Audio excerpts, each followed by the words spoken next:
В эфире новости, в студии Марфирина Алексеева. Здравствуйте. В начале выпуска озвучу основные темы. Ледовые переправы в Якутии начнут открываться в первой декаде декабря. О схеме работ. В Амгинском районе селе Чапчилган открыли сквер матери. Это уже третье новое общественное пространство в этом году.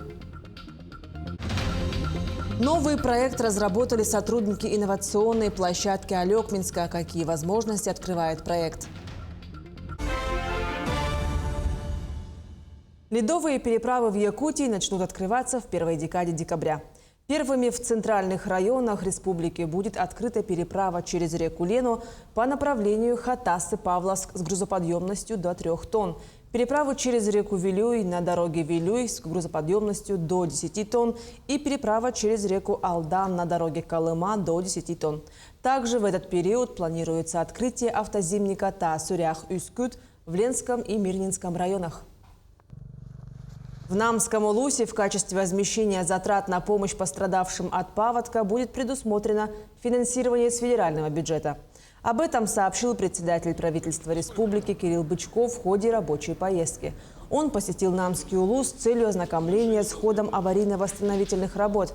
В первую очередь осмотрел новые строящиеся дома в селе Хатырык и Хатын-Ары. Далее делегация посетила Мадутский наслег, где строится школа на 150 мест. Также выездная группа ознакомилась с обстановкой дорог и состоянием берегозащитной дамбы в селе Графский берег.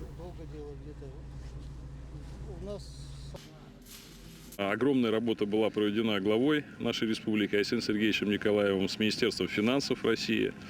В этой части ими достигнуто соглашение о предоставлении финансирования из федерального бюджета. Деньги у нас сейчас поступают в ноябре. Полная раскостировка произойдет. Мы сегодня с главами наслегов как раз обсуждали, каким образом доводятся деньги до населения, нужна ли отчетность, какие-то процедуры особенные. Нет, максимально эти процедуры все минимизированы для того, чтобы люди просто получили компенсацию исходя из нормативов, которые установлены в рамках ЧС федеральным законодательством. В этом году Республиканским центром медицины катастроф было выполнено 1598 санитарных заданий в медицинской эвакуации тяжелых больных. Как отметил глава Якутии Айсен Николаев, за последние годы санитарная авиация республики значительно расширила свои возможности благодаря увеличению финансирования из федерального бюджета, которое составило 739 миллионов рублей. Основными причинами вылетов стали экстренные заболевания, при этом наиболее количество эвакуаций связано с болезнями системы кровообращения.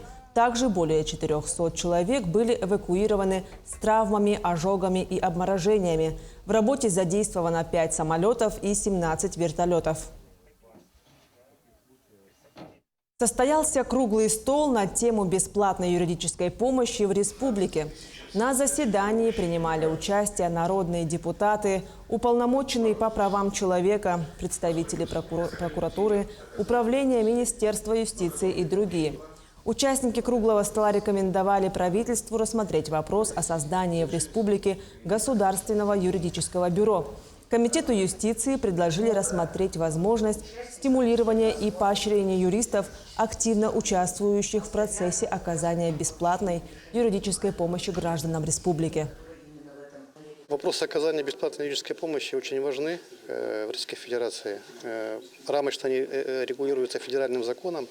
Это одно из приоритетных видов деятельности Минюста России.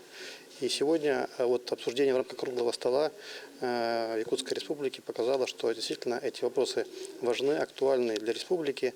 Живое обсуждение, которое было, масса высказывалась предложений, которые позволят улучшить эту работу и повысить доступность граждан республики к этому виду социальной помощи. Оперативный штаб Якутии продолжает работу по дополнительному обеспечению оснащением и снаряжением участников специальной военной операции из Якутии. В настоящее время производится поставка квадроциклов ЯКТ «Сокол». В пути находится 8 единиц техники. Также продолжается транспортировка гуманитарных грузов, в том числе автотехники, переданной предприятиями и организациями республики. В опорные пункты не прекращается передача адресных посылок военнослужащим. 6 ноября 2024 года в Якутске пройдет Республиканский антифашистский форум 24, посвященный ко Дню народного единства Российской Федерации и приуроченный к годовщине освобождения российского народа от гнета иностранных захватчиков. Также планируется круглый стол с участием общественных организаций, выставка «Сила единства» и пленарное заседание с культурной программой. Мероприятия по дополнительному обеспечению оснащением и снаряжением участников специальной военной операции продолжаются. В Амгинском районе селе Чапчылган открыли новое общественное пространство – «Сквер Матери». Сквер построен в рамках реализации федеральной программы формирования комфортной городской среды национального проекта «Жилье и городская среда».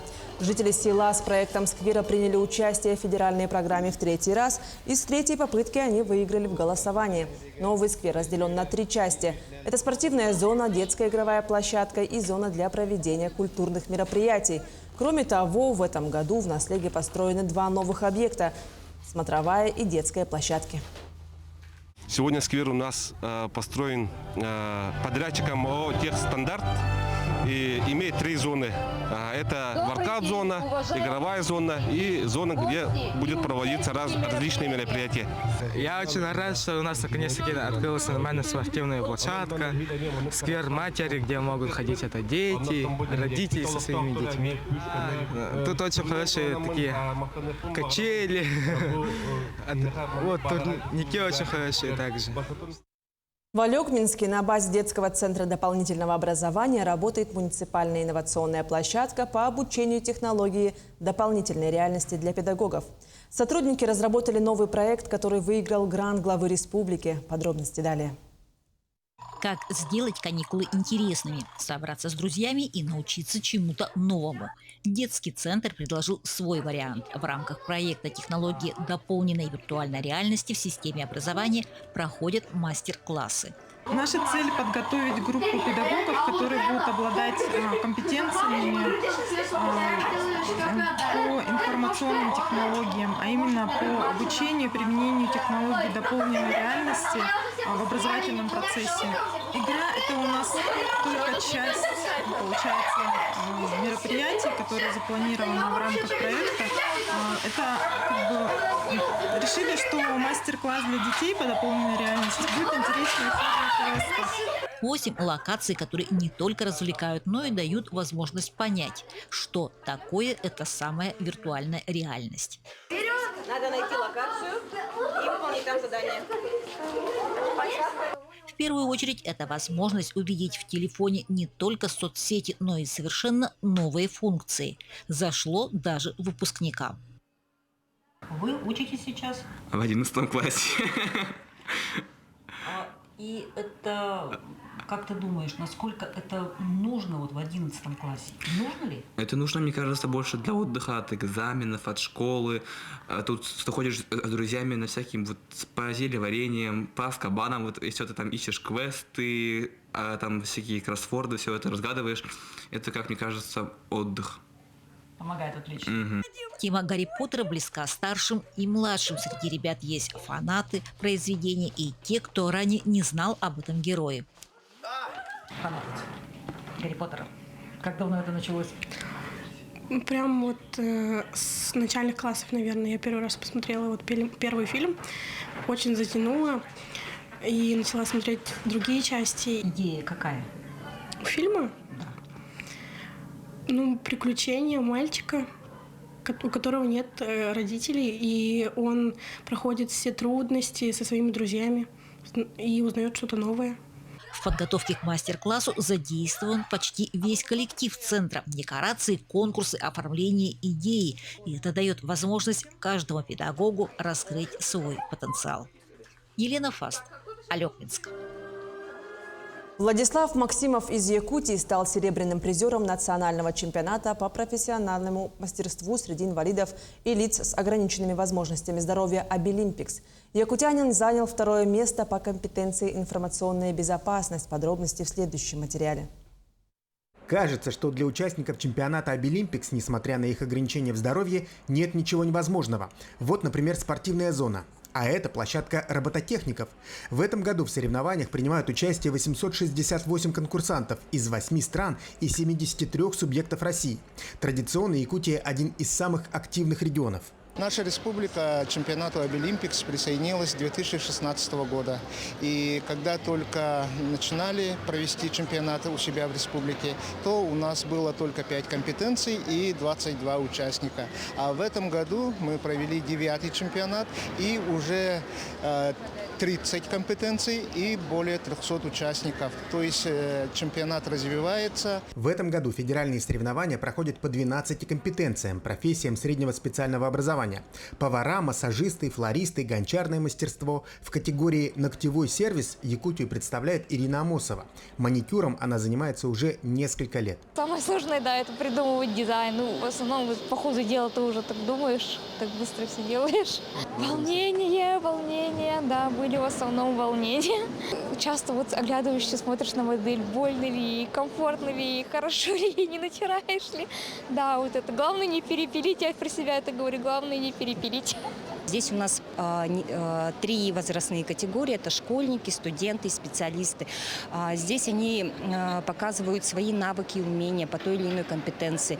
Здесь они знакомятся с новыми людьми, раскрываются. После участия в данных, вообще в таких мероприятиях участники, они совсем по-другому смотрят на мир. Меняется полностью их мышление. На площадке Обилимпикса состоялась и презентация новой компетенции, которую придумали в Якутском медицинском колледже. Это профессия помощник фельдшера в малонаселенных пунктах. Это не врач и не фельдшер, но это человек, который без медицинского образования оказывает правильно помощь. То есть человек, если перелом, как правильно сделать, потом как правильно вызывать скорую помощь или правильно вызывать, скажем, санавиацию. Для этого мы это практиковали еще в прошлые 90-е годы, когда у нас в стадах такие работники были. Подобные специалисты будут востребованы в небольших населенных пунктах. Причем обучиться профессии сможет любой из местных жителей в течение нескольких месяцев. Якутские специалисты надеются, что эту инициативу поддержат и в других регионах России. И уже на одном из следующих чемпионатов Обилимпикс будут соревнования по компетенции помощник фельдшера. Максим Кардозу, Андрей Черкашин, Москва. К этому часу это все актуальные новости. Оставайтесь с нами и до встречи в эфире.